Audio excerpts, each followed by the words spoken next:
Within a few months after the end of the war in Lebanon, on the eve of a new Israeli offensive in the Gaza Strip, one European delegation has visited Haifa, Ramala and Gaza. For 3 days, meetings were held with peace movements, NGOs and some Palestinian politicians. This documentary is a witness for those who live, held in the walls of racism that separate Israeli Jews and Arabs, the walls of the West Bank that separate Palestinian from Palestinian, the walls of the Gaza Strip, isolating 1.5 million persons from the rest of the world.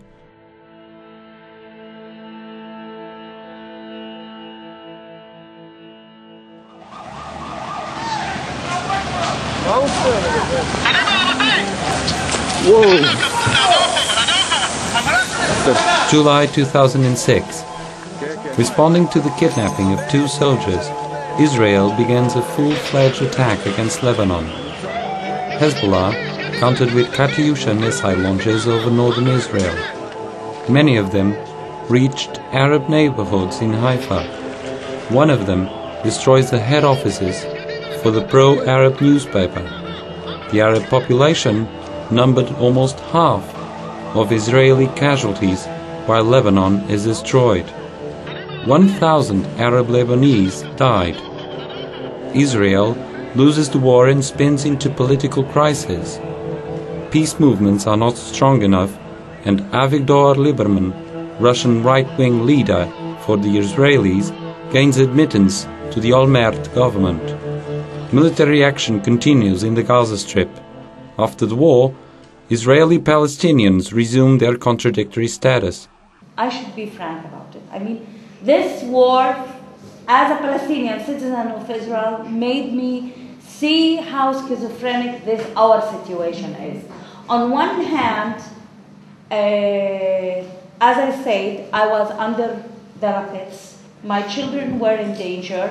My family were in danger. My friends were in danger. On the other hand, for the first time, someone is standing up. I don't like this person. I don't like the ideology behind it. As a feminist, as a pacifist, as whatever you want to call it, but for the first time, there is an atmosphere saying you cannot just continue bombing children and bombing houses and destroying a country, and we are afraid to say anything about it. That doesn't mean I wasn't scared inside me. That doesn't mean that I didn't cry every time I saw also a funeral or a house demolished inside Israel because of the rockets. You are really struggling for peace when you really can feel that war is destroying both people. How I manage this double identity? By working with those women and with the peace We also have double identity. Yes. If I'm born Jewish, doesn't mean that I support the state of Israel, yes, because it's a Jewish state. It's not a matter of identity. We are people. We are women. We have here brain. We can think. We can analyze, and we also have double identity in this sense. You know, every one of us love this place. We live here. We will not leave this place.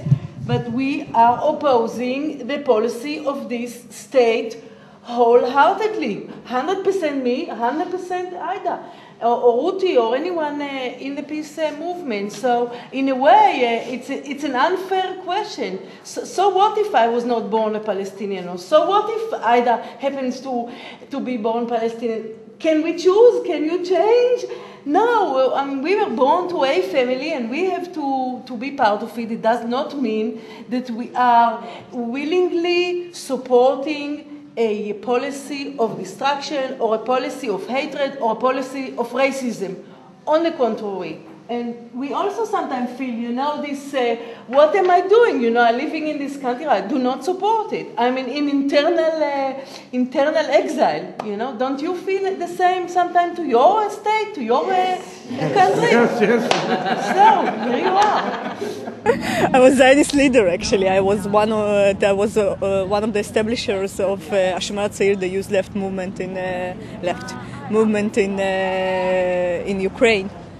When I was, I think, 9 years old, the Soviet Union had been collapsed. And then in this process of collapsing, Zionist movement was the first one to bring some Jewish identity activism to Ukraine. I was in the first camp for Jews that was organized by the Zionist movement in Israel. And then I think it was the only choice for us, those who were Jews, to have some identity politics. So it was a politics against anti-Semitism, against violation of minority rights, and that's what we were working about. We were working against racism. It was our minority dream, you know, like to be in our country, to be majority, not majority, but to be like, you know, the equal citizen, like to be like everyone else, not to be treated by anti-Semitism or something. If Jews decided to come because of Zionism, because of Hitler, because of anti-Semitism, okay, this is a real problem. I'm not denying that, and I'm saying it to you because you live in Europe. There is anti-Semitism, and Jews were not liked. And actually, we, the Palestinians and the Jews, are Semites. Anti-Semitism today is against Islam is the same phenomena. And if Jews were just using their brain, they should have said to Islam, to people, Muslim people, you know, you are our allies.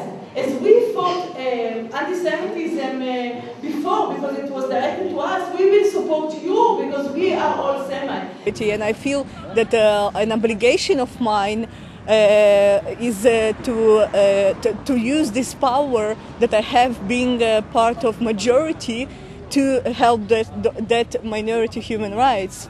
Because, you know, when we were Jews fighting in Ukraine for our rights as minority, there were not many Ukrainian people who were helping us. And I think that have to be the people who have power as Europeans, as we Jews in Israel, they have to use this power. It's not a matter of choice. We have to use this power to help minority groups. And Zionism for me today is occupation, it's violation of human rights, it's violation of feminine rights, of women's rights, because it's all built on militaristic basis. This is what Zionism today. So I don't want to be part of this structure. The gay community in Israel, the lesbian and homosexual community decided to have a march, a gay pride march in Jerusalem, because in Tel Aviv we had it for years and it's not important. But in Jerusalem, you know who got together? The Jewish and the Muslims and the Christians. Suddenly they are friends because they have a common enemy, and the police, of course. So we say, okay, this is the greatest achievement of the gay community, to show that all these people actually can come together. You know, why don't they come together when they have to talk about peace, about borders, about, you know, only hatred to someone else makes them talk to each other. And when Lieberman was elected by 210 voters, 200,000 voters, we said that those are the ones who are able to clear out their position. It doesn't mean that inside Kadima, inside the Labour Party, inside the different other parties, there are people who have, in my opinion, these racist approaches toward us as Palestinian citizens of Israel. Now, the dangerous thing is that Lieberman is getting more legitimacy and more power, and he is working together with those hidden people who were not able in the beginning to show their racism. And this is the dangerous side. I hope that we are not getting into a situation where the next Prime Minister of Israel will be Lieberman. Sometimes we said the international support. They said, which support? You see, Solana is meeting with Lieberman, who don't want to see any Palestinians inside of Israel. I want to tell you, I see Hamas is in their position is better than Lieberman, you know. And his answer was that he met Mr. Lieberman because he knows that Mr. Lieberman is going into the Israeli government to make sure that Mr. Lieberman hears from him directly that the European Union doesn't like his positions. doesn't like Lieberman's positions. I think it should. I mean, I think a person like Lieberman should be isolated and boycott. Lieberman is a fascist, and not only a fascist, but also corrupt. So for me, it's unbelievable. And what is the reason behind it? I think that 48 has never ended.